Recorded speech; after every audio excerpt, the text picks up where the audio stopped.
ప్రియ దేవుని బిడ్డ, ఈరోజు వాక్యము ద్వారా దేవుడు నీతోనూ నాతోనూ సర్వ మానవులతోనూ ఆయన సృజించి అరచేతిలో చెక్కుకున్న బిడ్డలందరితోనూ సూటిగా తేటగా మాట్లాడుతున్నాడు. ఈ మాటలు ఎంతో విలువైనవి, పరిశుద్ధమైనవి. ఈ మాటలు అనాలోచితన కాక నీ హృదయంలో ఉంచుకొని నీ వాక్యానుసారంగా జీవించినప్పుడు పరలోక రాజ్యానికి నువ్వే వారసుడు.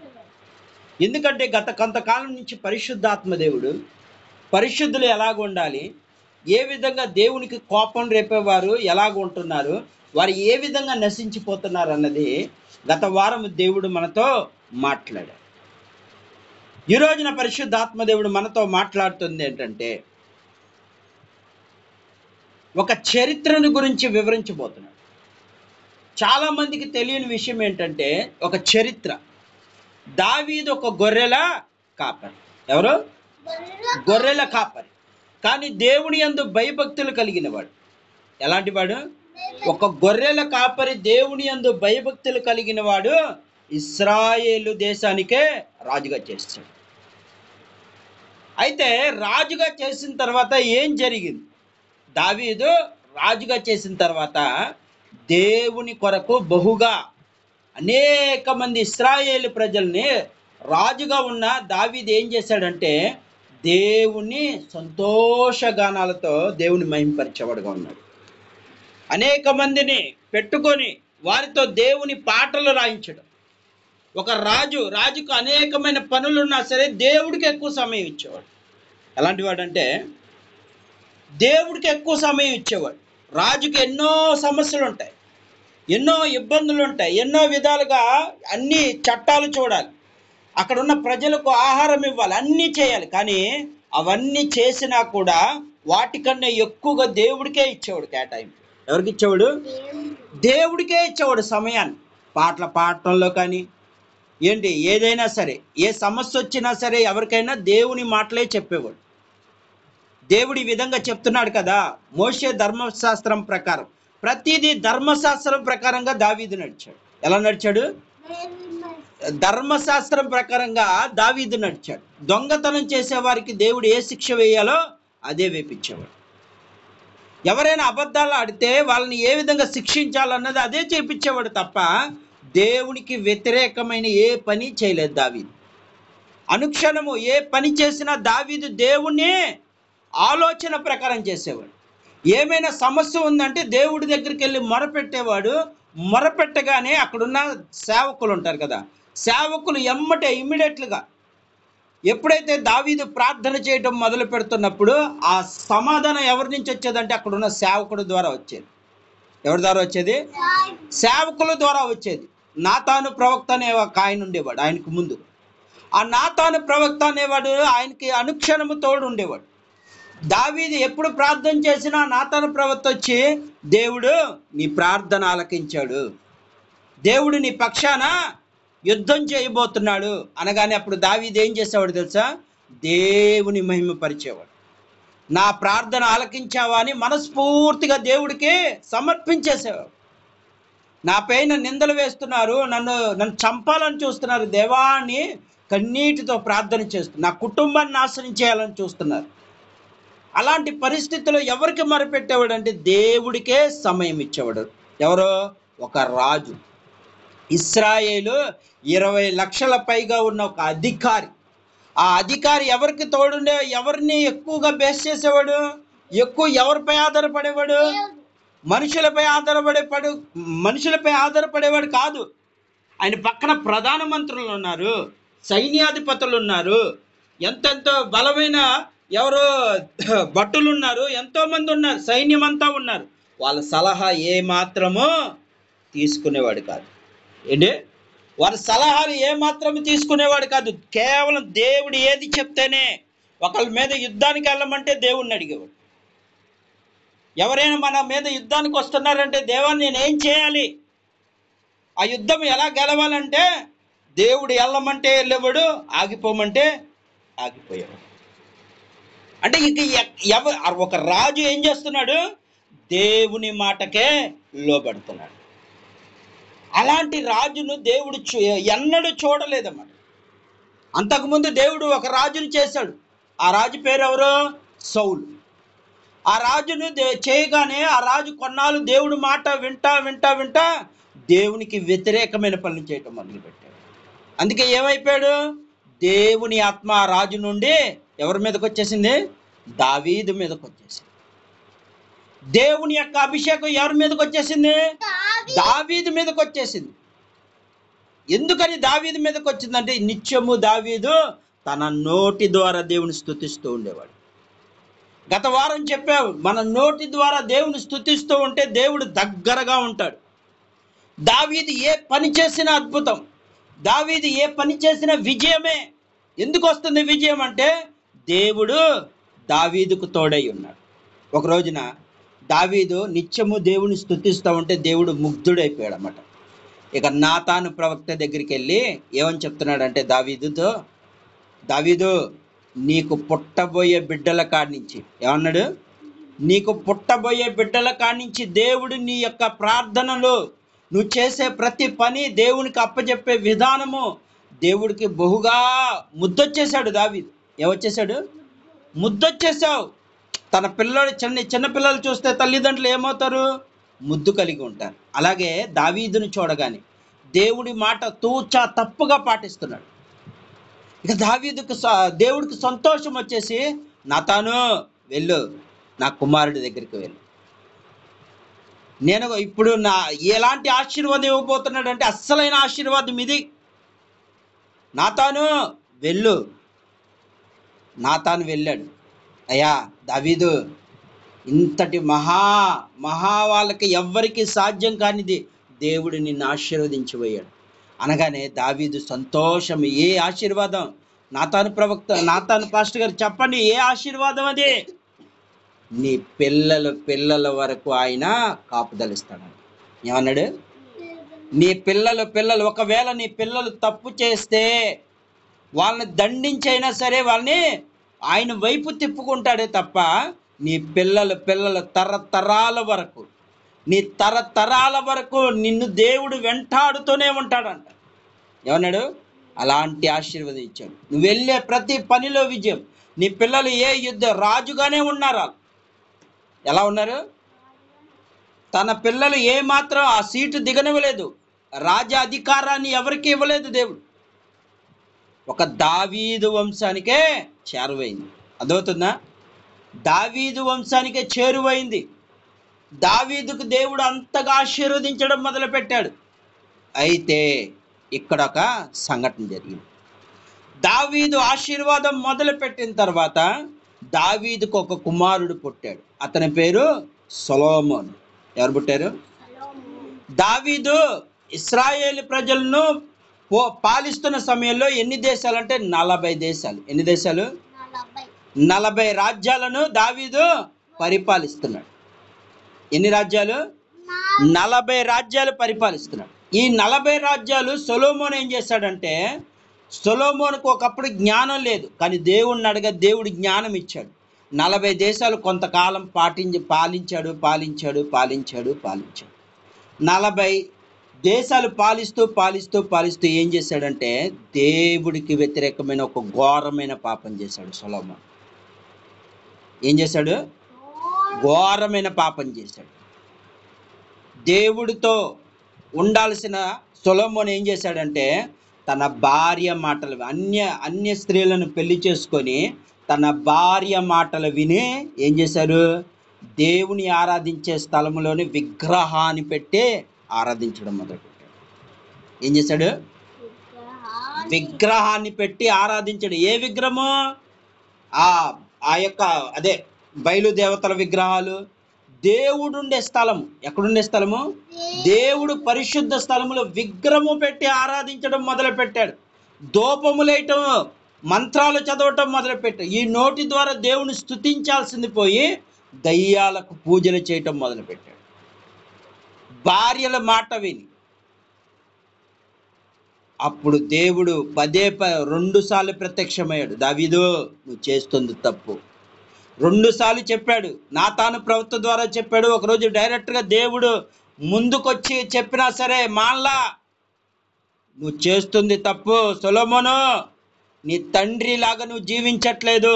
ఈ రాత్రి నీ రాజ్యం 2 ముక్కలైపోతుంది అన్నాడు. ఏమైపోతుంది అన్నాడు? 2 ముక్కలైపోతుంది అన్నాడు. 40 రాజ్యాలు కాస్త 12 గోత్రాలు కాస్త ఏమైపోయిందంటే ముక్కలైపోయింది. ఏమైపోయింది? 12 గోత్రాలు కాస్త 10 గోత్రాలు, 2 గోత్రాలు యూదులు వేరుగా మారిపోయారు. అప్పుడు అందులో నుంచి ఒకడు లేచాడు. సొలొమోను చేస్తుంది తప్పు, సొలొమోను నువ్వు చేస్తుంది తప్పు, నువ్వు రాజుగా ఉంటూ దేవునికి వ్యతిరేకమైన విగ్రహాన్ని పెట్టి నువ్వు దేవుని సన్నిధానం ఎక్కడ తీసుకొచ్చాడు? దేవుడుండే స్థలములోకి తీసుకొచ్చి విగ్రహాన్ని ఆరాధన చేశావు. నువ్వు తప్పు చేశావు. ఇక నా గోత్రం అంటే 2 గోత్రాలు, యూదులు ఎన్ని గోత్రాలు? 2 గోత్రాలు. ఎంతమంది? 2 గోత్రాలు విడిపోయారు. 12 గోత్రాల్లో 2 గోత్రాలు విడిపోయినాయి. ఇప్పుడు ఎన్ని గోత్రాలు అయిపోయినాయి? ఇశ్రాయేలు 10 గోత్రం వాళ్ళు. ఎన్ని గోత్రాలు? ఇశ్రాయేలు 10 గోత్రాలు, యూదులు 2 గోత్రాలు. వారు మొత్తం విడిపోయి ఇక నుండి మీతో మాకు సావాసం వద్దు అన్నాడు. ఏమన్నాడు?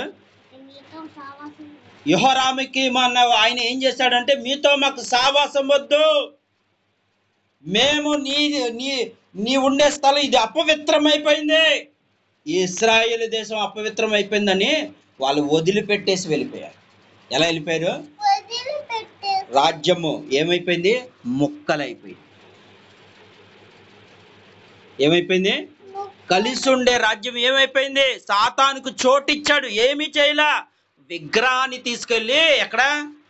దేవుడుండే స్థలములో, దేవుడుండే మందిరంలో తీసుకెళ్ళి చేయగానే అక్కడ యెహోరాముకి ఏం చేశాడంటే దేవుని కోపం రగిలిపోయింది. యెహోరాముకి లేచాడు. అక్కడ ఎవరు మాట్లాడతలా. రాజుకి నువ్వు చేసింది తప్పు, నా గోత్రం వాళ్ళను నేను చచ్చిపోతా, కానీ ఇలాంటి విగ్రహాలు ఇక్కడ పెట్టి ఈ మందిరాన్ని పాడు చేసావు, ఈ దేశాన్ని నువ్వు పాడు చేసావు, మేము నీ దగ్గర ఉండం. ఏమైపోయారు? ఉండం మేమేక అని వేరైపోయారు. ఇప్పుడు 2 రాజ్యాలు అయిపోయినాయి. ఒక్క రాజ్యం కాస్త ఎన్ని రాజ్యాలు అయిపోయినాయి? 2 రాజ్యాలు అయిపోయినాయి. ఇప్పుడు ఇక్కడ ఎవరు పాలిస్తున్నారు? సొలొమోను. అక్కడేమో ఇంకో రాజుగా లేచాడు. ఎవరు? యూదుల్లో ఇంకో రాజు, ఆయన పేరు యెహోయాకీము. వీరిద్దరూ లేచిన తర్వాత సొలొమోను ఆ రాత్రి చనిపోయాడు. చంపేశారు. సొలొమోను ఏం చేశారు? చంపేశారు. చంపేసి ఇక వెళ్ళిపోయారు. వెళ్ళిపోయిన తర్వాత కాడి నుంచి ఇప్పుడు సొలొమోను తర్వాత అక్కడ ఇంకా ఆయన దేవుడు వాగ్దానం ఇచ్చాడు కదా. దేవుడు ఏం చేశాడు? వాగ్దానం ఇచ్చాడు కదా. వాగ్దానం ఇచ్చిన ప్రకారము అక్కడ ఇశ్రాయేలు దేశానికి సొలొమోను అదే దావీదు యొక్క మునిమనముడు ఆహాబు, ఎవరో ఆహాబు పాలించడం మొదలుపెట్టాడు. ఏం చేశాడు? ఆహాబు పాలించడం మొదలుపెట్టాడు. ఇక్కడ ఆహాబు బదులు ఇక్కడ ఎవరు పాలిస్తున్నారంటే యూదుల్ని యెహోషువపాతు పాలిస్తున్నాడు. ఏం చేస్తున్నాడు? యెహోషువపాతు ఉన్నంత వరకు విగ్రహం అనేది ఎక్కడ ముట్టుకోలేదు యూదులు. ఎవరో యూదులు వేరు, ఇశ్రాయేలు ప్రజలు వేరుగా మారిపోయారు. ఒకప్పుడు అందరు కలిసి ఉండేవాళ్ళు, ఇప్పుడు ఏమైపోయారు? ముక్కలైపోయింది. సైతానికి చోటు ఇవ్వటం వల్ల. ఈ రోజున దేవుడి వాక్యం సెలవిస్తుంది, ప్రియ దేవుని బిడ్డ, మీరందరూ కలిసి ఉంటే ఎప్పుడైతే సైతాను నీ ఇంటిలోకి చొరబడతాడో నీ కుటుంబంలో వేరైపోతాడు. గుర్తుపెట్టుకో. దేవుడితో నువ్వు కలిసిమెలిసి ఉంటున్నావు. ఎప్పుడైతే ఆ సైతాను నీ ఇంటిలోకి ఎంటర్ అవుతాడో ఇప్పుడు 2 రాజ్యాలుగా మారిపోయింది. ఒక రాజ్యంగా ఉండాల్సిందే 2 రాజ్యాలుగా మారిపోయింది. ఈరోజు దేవుడు చెప్తున్నాడు, ప్రియం దేవుని బిడ్డ, సైతానికి చోటు ఇవ్వద్దు. అయితే ఈ చరిత్ర ఎందుకు చెప్తున్నానంటే ఇక్కడ యెహోషువపాతు దేవునికి ఇష్టంగా ఉన్నాడు, కానీ ఇశ్రాయేలు ప్రజలంతా బహుగా పాడైపోయారు. ఏమైపోయారు? బహుగా దేవుడికి వ్యతిరేకంగా జీవించడం. ఇక రాజు చెప్పినట్టే జీవిస్తున్నారు. ఇక దేవుడు చెప్తున్నట్టు ఏమాత్రం జీవించట్లేదు. అందుకే దేవుని కోపం ఎవరి మీదకి వచ్చింది? ఇశ్రాయేలు దేశం మీదకి వచ్చింది. భయంకరమైన కరువు ఏర్పడటం మొదలుపెట్టింది. అప్పుడైనా మారతారేమో అని దేవుడు అవకాశం ఇచ్చినా అప్పుడు సాతాను ఏం చేశాడు తెలుసా? సిరియా అనే దేశాన్ని ముట్టడి దెబ్బేస్తాడు. ఏం చేశాడు? సోమ్రోను ప్రాంతములో సిరియానే, ఎవరో సిరియా సిరియా రాజు ఏం చేశాడంటే, ఆహా ఇశ్రాయేలు ప్రజలు ఎన్నాళ్ళకి దొరికారు మనకి, ఈ రోజున మనం వాళ్ళ దేవుని నుండి మన దేవునికి వైపు లాగేసుకోవాలి. వీళ్ళందరినీ ఏం చేశారు? పన్నాగం పన్నడం మొదలు పెట్టారు సిరియా రాజు. అక్కడ నుండి ఇప్పుడు దేవుని వాక్యంలోకి వెళ్దాం. అంతటా సిరియా రాజైన బెన్హాదు తన సైన్యం అంతటా సమకూర్చి వచ్చి సోమ్రోను ముట్టడి వేశారు. ఏం చేశారు? సోమ్రోను ముట్టడి వేశారు. ముట్టడి అంటే చుట్టూ ఎక్కడికి వెళ్ళనీయకుండా ఎక్కడ సోమ్రోను అనే ఆ మందిర ప్రాంతం అంతటా ఏం చేశారు? అక్కడున్న పట్టణం అంతా ఏం చేశారంటే ముట్టడి వేస్తారు. చుట్టూ ఎక్కడికి వెళ్ళకుండా, చుట్టూ మొత్తం వాళ్ళే సైన్యం అంతా ఎక్కడున్నారు ఇప్పుడు? సోమ్రోను అనే దేవుని యొక్క మందిరము దగ్గర, మందిరం అనే ఆ స్థలము దగ్గర ఉన్నారు వారందరూ. వాళ్ళందరూ ఏమంటున్నారు అక్కడ? ముట్టడి వేసి ఏం చేస్తున్నారు? అప్పుడు షోమ్రోన్లో గొప్ప క్షామము కలిగి ఉండగా గాడిద యొక్క తల 80 రూపాయలకు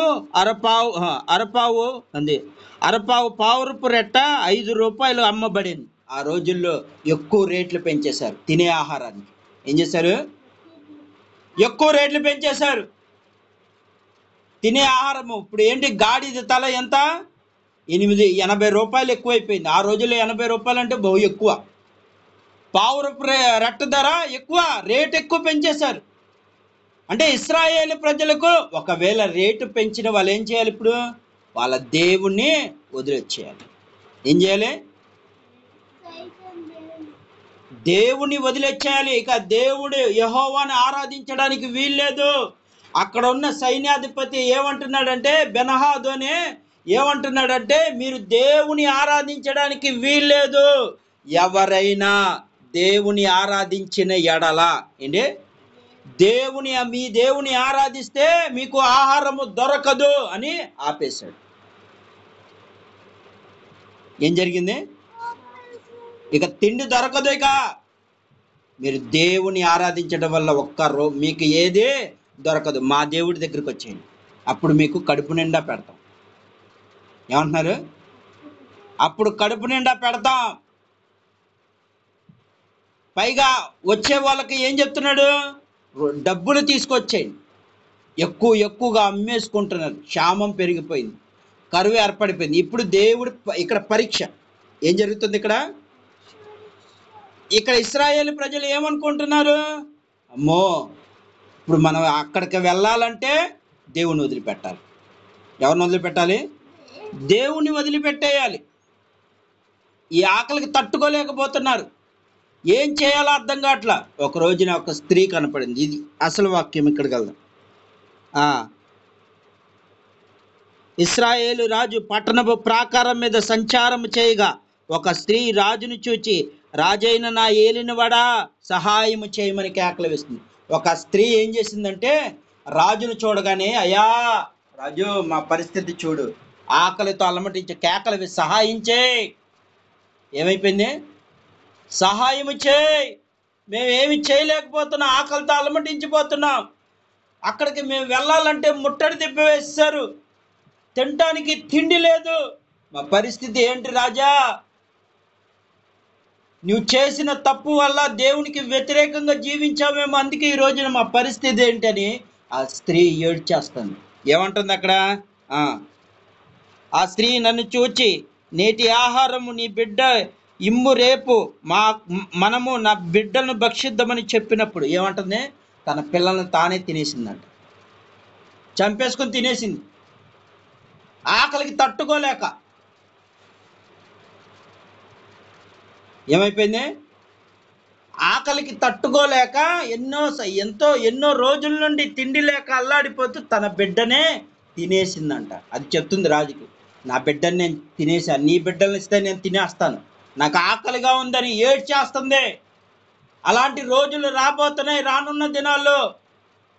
సైతాను ఏం చేయబోతున్నాడు? ముట్టడి దెబ్బ వేయబోతున్నాడు. ఈ రోజున ఎంతో మంది ఇప్పుడు ఆకలితో అలమటించిపోతున్నారు. సాయంత్రం అయిందంటే చాలు ఏమైపోతున్నారు? సాయంత్రం అయిందంటే చాలు ఏమైపోతున్నారు? అదిగో అక్కడ బిర్యానీ పాయింట్కి వెళ్ళిపోతున్నారు. లేదంటే అది తినాలి ఇది తినాలని పరుగులు తీస్తున్నారు. రానున్న దినాలు ఇలా ఇలా ఆహారం తినాలి తినాలి తినాలని ఏమైపోతారు? తిండిబోతులు అయిపోతారు. ఏమైపోతున్నారు? తిండిబోతులు అయిపోతారు. తిండిబోతులు అయినప్పుడు సైతాన్ ఏం చేస్తాడు?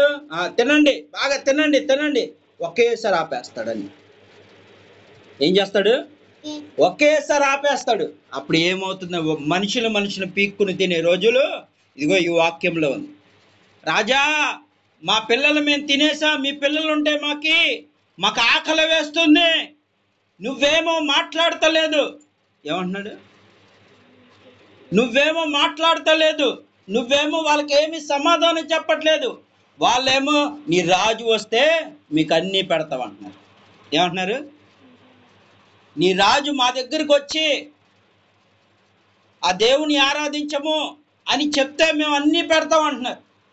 కానీ రాజు ఏమంటున్నాడు? ఏమీ చేయాలో అర్థం కావట్లేదు, ఎవరికి చెప్పుకోవాలో అర్థం కావట్లేదు.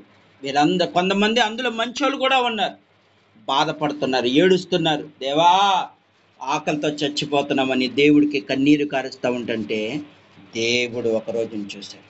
ఏం చూశాడు? దేవుడు ఇశ్రాయేలు పడిన వేదన చూశాడు, వాళ్ళ ఆకలితో అలమటించిపోవడం చూశాడు. ఎప్పుడైతే వాళ్ళు దేవునికి మొర పెడతాం మొదలు పెట్టారు, అప్పుడు మొదలు పెట్టారు. కష్టం వచ్చినప్పుడు దేవునికి మొర పెట్టారు, అప్పుడు దాకా దేవుని వదిలిపెట్టారు. అయినా ఆ తర్వాత దేవుడు అయినా సరే వాళ్ళ కన్నీటిని చూశాడు, వాళ్ళ పరిస్థితిని చూశాడు. తట్టుకోలేకపోయి ఎలీషా ఒక దైవ సేవకుని పంపించాడు. ఎవరిని? ఎలీషాని పంపించాడు. ఎలీషాని పంపించి ఆ రాజుకు చెప్పు. ఏం చేయాలి? ఆ రాజుకు చెప్పు, రేపు సర్వ సమృద్ధిని ఇవ్వబోతున్నాను. రేపు ఉదయాన్నే అందరి ఇంటిలో, ఈరోజు మీరు ఏడ్చారు కదా, దేవుని పాదాల దగ్గర పడి కన్నీరు కార్చారు కదా, రేపు మీ ఇంటిలో సర్వ సమృద్ధి ఉంటుంది అని చెప్పమన్నారు. ఎలీషా ఎప్పుడైతే ఆ సోమ్రోను పట్టణానికి వెళ్ళినప్పుడు అక్కడున్న ఇశ్రాయేలు ప్రజలను చూసి ఎలీషా తల్లడిల్లిపోయాడు. ఒక్కొక్కరు ఆకలి, మాకేమైనా పెట్టండి, మాకేం పెట్టండి. ఎలీషా మీద పడి సేవకుడి మీద ఏం పెట్టలేక అందరూ భయానకమైన పరిస్థితిలో ఉన్నారు. ఏది దొరికితే అది తినేస్తున్నారు. అది కుక్కని కాదు, పిల్లని, ఏది దొరికితే అదే ఆహారంగా భుజిస్తున్నారు. తిండికి అలమటించిపోతున్నారు. ఆ రోజులు రాబోతున్నాయి, రానున్న దినాలు. ఆకలితో అలమటించిపోయి ఏడ్చేస్తున్నారు. ఎలీషా అంటున్నాడు, అయ్యా, అప్పుడు దేవుడు చెప్పాడు, మీరేం భయపడు. వెళ్ళాడు అక్కడికి, ఆ పట్టణం లోపలికి వెళ్ళి అందరినీ పిలిచాడు, రాజుతో సహా అందరినీ. దేవుని నామం పేరటి చెప్తున్నాను, రేపు మీ ఇంటికాడ సర్వ సమృద్ధి ఉంటుంది. ఏమన్నాడు? రేపు మీ ఇంటికాడ సర్వ సమృద్ధి ఉండదు అనగానే అక్కడ ముగ్గురు లేచారు. ఎంత లేచారు? ఏంటి నువ్వు చెప్పేది? దేవుడికి మేము ఇక్కడ ఏమన్నా ఉంటుంది చూద్దాం అన్నమాట.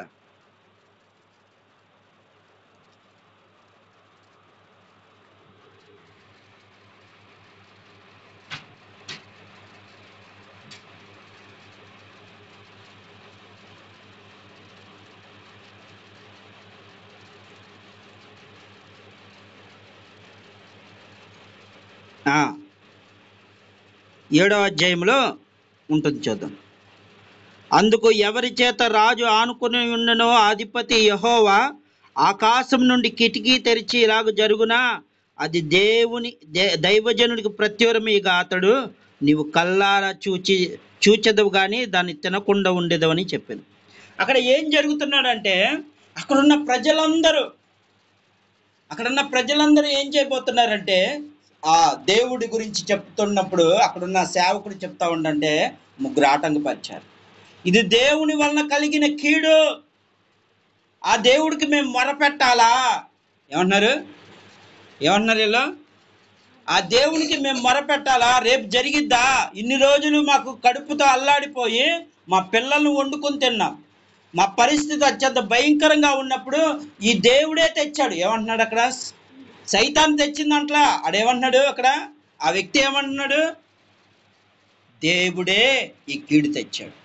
ఇలా సైతాన్ మనల్ని మభ్య పెడతా ఉంటాడు.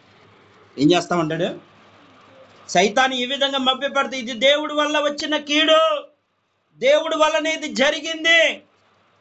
దేవుడి వల్ల వచ్చింది కాదు, నువ్వే తెచ్చుకున్నది. ఈ రోజున దేవుని వాక్యం సెలవిస్తుంది ప్రియ. ఆ రోజున అలాగంటున్నారు, ముగ్గురు లేచి, ఏంటయ్యా నువ్వు చెప్పేది?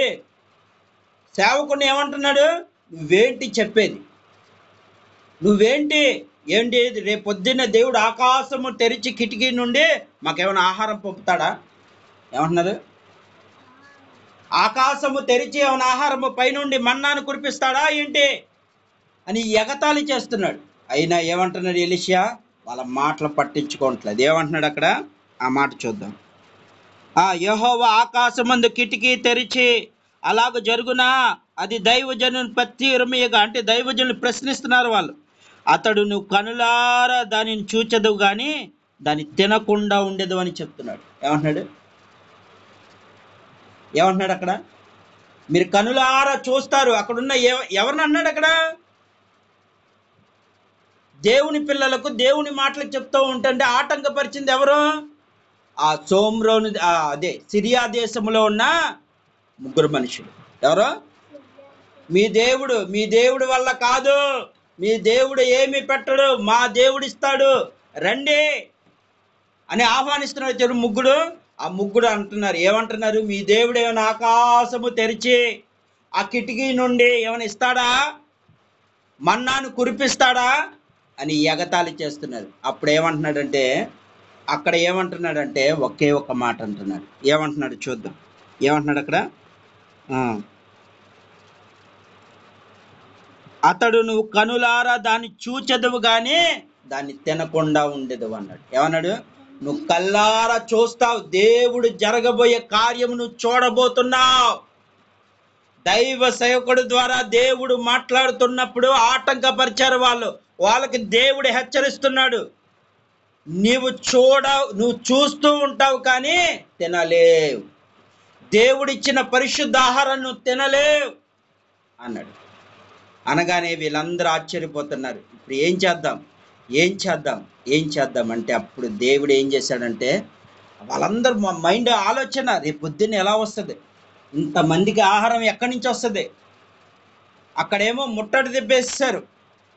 అక్కడ బోలంతా ఆ పట్టణంకి వెళ్తే అంటే పక్కనే ఉంది, ఆహారం అంతా అక్కడే ఉంది. ఇప్పుడు ఆహారం ఇటు రావాలంటే మనం ఈ దేవుని వదిలి వెళ్ళిపోవాలి, ఏం చేయాలి అని ఒకటే ఆలోచనతో అల్లాడిపోతూ ఉంటే అక్కడ ఎవరున్నారు? నలుగురు కుష్ఠరోగులు ఉన్నారు. ఎవరున్నారు? నలుగురు కుష్ఠరోగులు ఉన్నారు. వాళ్ళు అనుకుంటున్నారు, ఇది అసలు ఈ వాక్యములో చాలా విలువైన మాట ఇది. మెయిన్ రోగిష్ఠులు, కుష్ఠరోగులు. వాళ్ళు ఏం చేశారో చూద్దాం.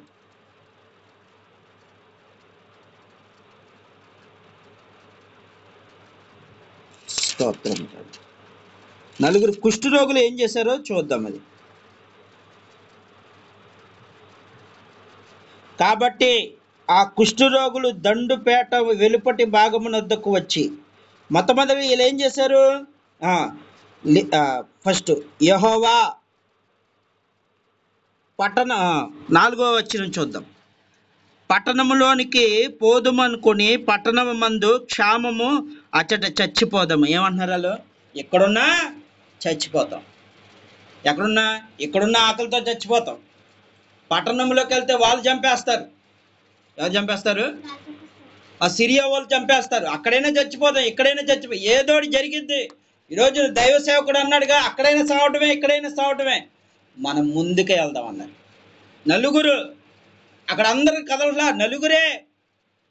నలుగురు కుష్ఠరోగులు వెళ్తున్నారు. ఎవరిని లేపాడు దేవుడు? ఆరోగ్యవంతులు లేపలే, అక్కడ నలుగురు కుష్ఠరోగులు లేపాడు దేవుడు. నలుగురు కుష్ఠరోగులు లేపడంతో వాళ్ళు అంటున్నారు, ఇక్కడున్నా చచ్చేది, ఇక్కడ మనకు ఆకలేసి చచ్చిపోతాం, అటు వెళ్ళినా చచ్చిపోతాం, ఇక్కడ ఉంటాం కానీ అక్కడికి వెళ్దాం, ఏం జరిగిద్దో చూద్దాం. ఇక్కడేమో దైవ సేవకుడు చెప్పాడు కదా రేపొద్దున అద్భుతం చేయబోతున్నాడు అని. వీళ్ళ హృదయంలో ఏమంటున్నా, మనం వెళ్దాం అనుకున్నారు. ఆ నలుగురు ఎప్పుడైతే బయలుదేరటం మొదలు పెట్టారో ఏం జరిగిందో చూద్దాం. ఆ నలుగురు ఎప్పుడైతే బయలుదేరటం మొదలు పెట్టారో లేచి తమ గుడారములోని గుర్రములైనను గాడిదలైనను ఏం జరుగుతుంది చూడు, ఇది మహా అద్భుతం జరగబోతుంది. ఆ ఆ దండుపేట పోవాలని సిరియా దండు వెలుపల భాగమునొద్ద అచ్చట ఎవరు కనబడకపోయిరి. యెహోవా రథముల ధ్వనియు గుర్రముల ధ్వనియు గొప్ప సమూహ ధ్వనియు సిరియా దండుకు వినబడినట్లుగా చేయగా భయంకరంగా శబ్దాలు ఏర్పడుతున్నాయి. వారు నలుగురు వెళ్తూ ఉంటే వారి వెనకాల ఉరుములు మెరుపులు రథాల సౌండ్లు భయము కలిగేసింది వాళ్ళకి. అమ్మో వీళ్ళందరూ వచ్చి మన చంపైపోతున్నారు. ఏమైపోతున్నారు? వీళ్ళ దేవుడు ఏ సౌండ్లు వినపడుతున్నాయి వీళ్ళకి? ఉరుములు మెరుపులు భయంకరమైన ధ్వనులు. వెళ్ళింది ఎవరు? నలుగురు. ఆ నలుగురు వెళ్తూ ఎప్పుడైతే మొదలు పెట్టారో నడవటంతోనే దేవుడు వెనకాల భయంకరమైన శబ్దాలు చేస్తా ఉంటే సిరియా దండు వణికిపోయింది. ఏంట్రా బాబు ఏంటి మెరుపులేంటి, మనం చచ్చిపోతాం, పారిపోయారు. అందరూ పారిపోయారు, ఆహారాన్ని వదిలిపెట్టి పారిపోయారు మొత్తం అందరు. ఈ యొక్క కుష్ఠరోగులు ఎప్పుడైతే ఆ పట్టణము ముట్టడి వేసిన స్థలములోకి లోపలికి వెళ్తే ఎవ్వరూ కనిపించట్లేదు. ఇదేంటి ఇక్కడ పెద్ద సైన్యం ఉండాలిగా, ఏమైపోయారు అని ఎత్తుక్కుంటున్నారు. అటు ఇటు ఎత్తుక్కుంటున్నారు. ఈ సైన్యం అంతా ఏమైపోయింది? ఇప్పుడు దాకా ఇక్కడ ఉన్నారన్నారుగా, ఈ సైన్యమే అసలు ఎవరు కనపడదు. ఆహారం అయితే సర్వ సమృద్ధిగా ఉంది ఆహారం. అప్పుడు ఏమంటున్నారంటే, ఎలాగో వచ్చాం, కడుపు నిండా తిందాం. ఏమన్నారు? నలుగురు ఏం చేశారు? కడుపు నిండా తిన్నారు. తిన్న తర్వాత ఏం చేస్తున్నారంటే, మనం ఎలాగో తిన్నాం కదా, ఈ సువర్తమానం ఆ పట్టణంకి వెళ్ళి చెప్దాం. ఎక్కడికి చెప్దాం అన్నాడు? ఏ పట్టణానికి? ఇశ్రాయేలు దేశ ఆకలితో అలమటించే స్థలము దగ్గరికి వెళ్ళి మనం చెప్దాం. ఇప్పుడు మన కడుపు నిండా తిన్నాము కదా, మనకి దేవుడు ఈ పట్ల ఇంత అద్భుతం చేశాడు కదా, ఆ దేవుడి గురించి మనం వెళ్ళి, ఎవరు చెప్పారు? కుష్ఠరోగులు వెళ్ళి చెప్పారు. ఏం చెప్పారు? కుష్ఠరోగులు వెళ్ళి ఏం చెప్పారు? ఇదిగో దేవుడి సైన్యం అంతా, వాళ్ళు సాక్ష్యం చెప్తున్నారు, సైన్యం అక్కడ లేదు. ఏమి లేదు? సైన్యం అక్కడ లేదు, ఆహారం సమృద్ధిగా ఉంది, యెహోవా మనకి ఇచ్చాడు, రండి అని వాళ్ళందరినీ నడిపించుకొని తీసుకొచ్చేసరికి అక్కడ విస్తారమైన ఆహారంతో నిండిపోయేసరికి అప్పుడు ఏమన్నాడు దైవసేవకుడు? రేపొద్దున్న ఏమన్నాడు? రేపు ఉదయమే నీకు ఆహారము దొరుకును అన్నాడు. ఎప్పుడు దొరికింది అన్నాడు? వీళ్ళ నమ్మారా? వీళ్ళెవ్వరూ నమ్మలా. రాజు కూడా ఏదో ఆలోచనలో పడిపోయాడు, కానీ ఎవ్వరు, నలుగురు కుష్ఠరోగులు నమ్మారు. ఉంటే ఎక్కడైనా చస్తాం, అక్కడైనా చస్తాం, వెళ్ళి అక్కడ తినైనా చచ్చిపోదాం అని చెప్పి వెళ్ళారు. వెళ్ళేసరికి ఏం జరిగింది? మహా అద్భుతం. ఎవ్వరూ లేరు, పారిపోయారు మొత్తం. భయంతో గజగజ ఉరుములు సౌండ్లు, భయంకరమైన సౌండ్ రాగానే అమ్మో దేవుని యొక్క రథాలు కదులుతున్నాయేమో అని పారిపోయారు మొత్తం. అది దేవుడు చేసే. ఇప్పుడు ఎవరు ఇందులో ఎవరు బలవంతులు? నలుగురు కుష్ఠరోగులు. ఇశ్రాయేలు ప్రజలు ఎంతమంది? 20 లక్షల పైగా ఉన్నారు ఇశ్రాయేలు ప్రజలు. ఎంతమంది? 20 లక్షల పైగా ఉన్న వాళ్ళు దేవుడు ఎవరిని ఎంచుకున్నాడు? వాళ్ళు కుష్ఠరోగులు లేచారు అంతే. భయంకరమైన రోగం కలిగిన వారు లేచారు. దేవుడు అలాంటి వారిని వాడుకున్నాడు. దెబ్బకి ఏం చేశారు? వాళ్ళు తిన్నారు, దాచుకున్నారు, వెళ్ళి దేవుడి గురించి చెప్పారు. ఇదిగో దేవుడు ఇక్కడ సర్వ సమృద్ధిని అనగానే పరుగున వచ్చి అదంతా చూసి దేవునికి మహిమ తెచ్చే విధంగా చేస్తారు నలుగురు కుష్ఠరోగులు. ఈరోజు దేవుని వాక్యం సెలవిస్తుంది, ప్రియ దేవుని బిడ్డ, నువ్వు బలహీనుడివే కావచ్చు, కానీ దేవుడు వాడుకుంటే ఇలాంటి కార్యాలు జరుగుతాయి. ఇశ్రాయేలు ప్రజలు అనుకున్నారా? ఎవ్వరు అనుకోలా. ఏదో వచ్చాడు, ఆ సేవకుడు చెప్పాడు, వెళ్ళిపోయాడు అనుకున్నారు. ఏమనుకున్నారు? ఆ సేవకుడు ఏదో వచ్చాడు, చెప్పాడు, వెళ్ళిపోయాడు అంతే అనుకున్నారు. కానీ దేవుడు చెప్పినట్లుగా జరిగిందా లేదా? ఆ సైన్యానికి ఏం చెప్పాడు? మీరు కల్లారా చూస్తారు కానీ మీరు తినరు అన్నాడు. అన్నాడా? ఇప్పుడు వాళ్ళందరూ ఆహారం వదిలిపెట్టి పారిపోయారా అంటే తిన్నట్టేనా? ఈరోజు దేవుని వాక్యం సెలవిస్తుంది ప్రియ దేవుని బిడ్డ. ఇశ్రాయేలు ప్రజలంటే దేవుడికి కోపమే, కానీ తన పిల్లలు అల్లాడిపోతూ దేవుని వైపు ఎప్పుడైతే తిరిగారో నలుగురు కుష్ఠరోగుల ద్వారా, కుష్ఠరోగులు అంటే భయంకరమైన రోగం ఆ రోజుల్లో, ఆ నలుగురిని చూస్తే అందరూ పారిపోతారు. అలాంటి కుష్ఠరోగులు దేవుడు వాడుకున్నాడు. అక్కడ వాళ్ళు కదలటం మొదలు పెట్టారు. వాళ్ళ వెనకాలే దేవుడు రథాలను పంపించడం మొదలు పెట్టారు. గుర్రపు రోతులు, ఆ ఉరుములు, మెరుపులు, ఆ మెరుపులు ఉరుములు భయం వచ్చేసింది వాళ్ళకి. సాధారణంగా మనకు పెద్ద పెద్ద ఉరుములు వస్తే ఏమవుతాం? చాలా భయం వేస్తుంది. అలాంటి రథాల సౌండ్, భయంకరమైన ఉరుములతో భయపడిపోయి పారిపోయారు. అది ఈ రోజున శత్రువు నీ ఇంటి వాకిట్లో ఉన్నాడేమో, కానీ నీవు ఆ నలుగురు వల్లే ధైర్యంగా ముందుకెళ్ళిపో. ఎన్నుకున్న వాటిని గురించి ఆలోచించొద్దు, ముందుకు. దేవుడు ఏమంటున్నాడు? ఆ నలుగురు కదలకపోతే ఆ రోజున సమృద్ధి వచ్చేది కాదు. దేవుడు చెప్తున్నాడు, ప్రియ దేవుని బిడ్డ, కుష్ఠరోగులను వాడుకున్నాడు, ఆయన పనికొచ్చే పాత్రలుగా వాడుకున్నాడు. కానీ ఈ రోజుని నిన్ను వాడుకోవాలని చూస్తున్నాడు. ఈ వాక్యము ద్వారా దేవుడు నీతోనే మాట్లాడుతున్నాడు. ఇశ్రాయేలు ప్రజలు ఊహించలేదు, కానీ ఏమైంది? కడు సమృద్ధి, అద్భుతమైన, ఆశ్చర్యమైన, అంత ఆహారం వదిలి వెళ్ళిపోయిన తర్వాత ఆహారం అంతా ఇశ్రాయేలు స్వాధీనమైపోయింది.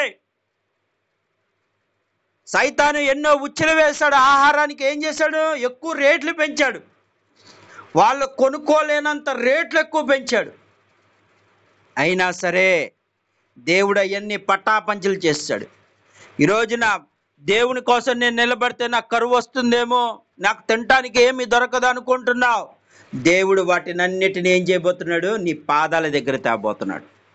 ఈ రాత్రి దేవుణ్ణి అడుగు. ఆ ఇశ్రాయేలు ప్రజలు ఒకప్పుడు దేవుని విడిచిపెట్టారు. ఎప్పుడైతే తిరిగారో ఈ రోజున వారు ఏమయ్యారంటే సర్వ సమృద్ధి. మనుషులు వచ్చి పిల్లలను చంపుకొని తిన్నారంట. వాళ్ళు అంత ఆకలితో, అంత క్షామముతో అల్లాడిపోయారు. కానీ ఈరోజు దేవుడు చెప్తున్నాడు, ప్రియ దేవుని బిడ్డ, నీవు అల్లాడిపోవు. సింహ పిల్లైన ఆకలి కొనుగొంటాయి, కానీ నా పిల్లలు ఆకలి కొనరు. నీవు ఏ మాత్రము సాతానికి లొంగవద్దన్నాడు ఈ వాక్యము ద్వారా. సాతాను వేసే ఉచ్చులు ఇలాగే ఉంటాయి. నీవు దేనికి లోబడుతున్నావు వాడికి తెలుసు. ఆహారంలోనా, దేని విషయంలో అయినా అదే నీకు రుచి చూపించాలని చూస్తూ ఉంటాడు. ఆడు మాటలకు నువ్వు లోబడ్డావా, నీవు ఓడిపోతావు. ఈ రాత్రి దేవుడు చెప్తున్నాడు, ప్రియ దేవుని బిడ్డ, ఇశ్రాయేలు ఊహించని వాటికంటే అత్యధికమైన కార్యం చేశాడు. నీ పట్ల కూడా చేయగలడు. నీవు ఒకప్పుడు తప్పిపోయావేమో, ఇప్పుడు దేవుని వైపు తిరుగు. దేవుడు నీ పట్ల కార్యం చేయడానికి అని సిద్ధంగా ఉన్నాడు. ఈ రాత్రి దేవుణ్ణి అడుగుదాం. అయా, ఇశ్రాయేలు తప్పు చేసినా సరే నీ కనికరం ఉంచావు, మా పట్ల కూడా నీ కనికరం ఉంచు. నేను చేసిన తప్పులు క్షమించి, నాకున్న ఏ సమస్య అయితే నా వెంట ఉంటుందో ఆ సమస్యను ఎదిరించేవాడిగా, నేను నీ యందు విశ్వాసము కలిగి నడిచేవాడిగా నాకు సహాయము చేయమని ఈ రాత్రి నువ్వు దేవుడిని అడిగితే దేవుడు మహాకార్యం చేయబోతున్నాడు. ఈ కొద్ది మాటలు దేవుడు దీవించును గాక. ఆమేన్.